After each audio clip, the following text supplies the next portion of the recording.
do you want a PNG tuber avatar and you don't know how to make one? Well, I'm so sorry for existing. I'll stop existing. But you can just call me Neon Sister. I go by that too. And I'll teach you how to make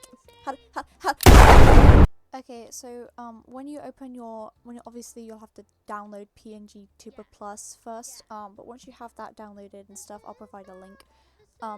Just open that puppy up and you'll start up with this generic guy, and you want to delete him using the bin tool in the corner, and he'll just delete in like 2 clicks. He doesn't take long to get rid of. Before I even tell you how to add layers, obviously you're gonna want a file full of all of your sprites, little bits and bobs, and on PNGTuber you just want to hit the ESC key on your keyboard, and that will open the file location where you're gonna put your sprite folder.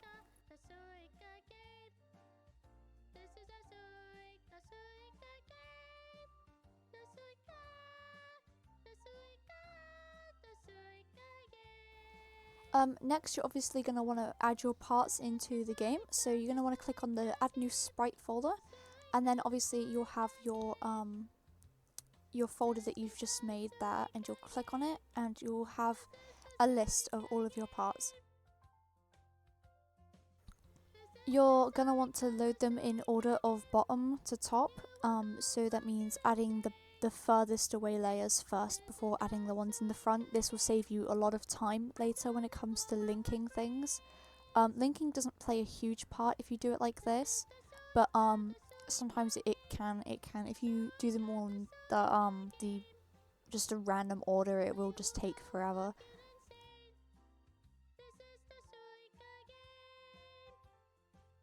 Now that you've got your lovely homunculus, now you're going to want to be able to select through all the files. Now you can use the mouse scroll button for this, or use the layers on the right hand side of the screen.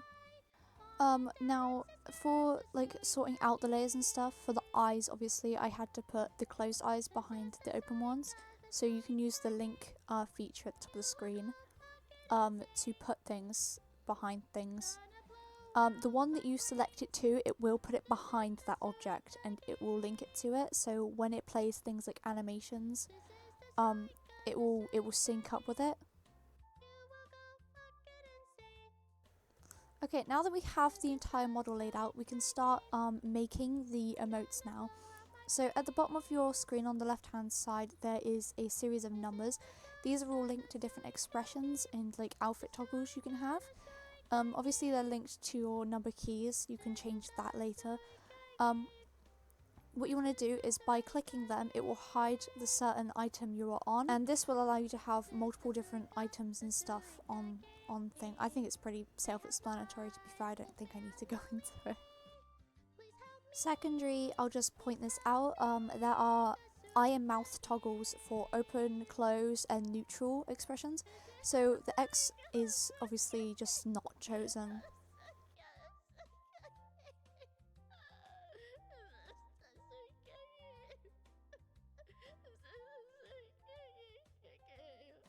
Squash and drag have like 2 different jobs when you're using it to animate your avatars. So I'd recommend drag for things like eyes, jewelry, mouths, just things that don't move a lot in general, or like your body or arms.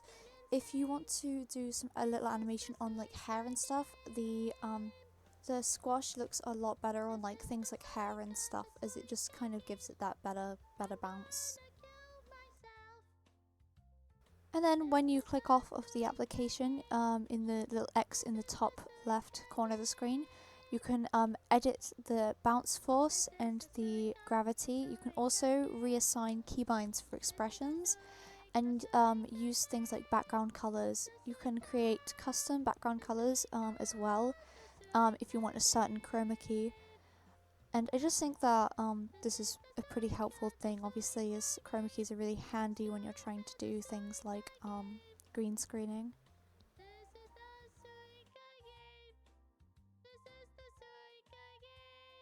And there you have it. I hope this guide was useful. Obviously I've never done a tutorial before, so it's scuffed. Really scuffed. But I hope I helped. Obviously I'll pop this in the Discord, so feel free to at me or DM me and I will try to answer any questions, and if I don't know the answer I will try to problem solve it. So I hope you have fun creating and have a good one.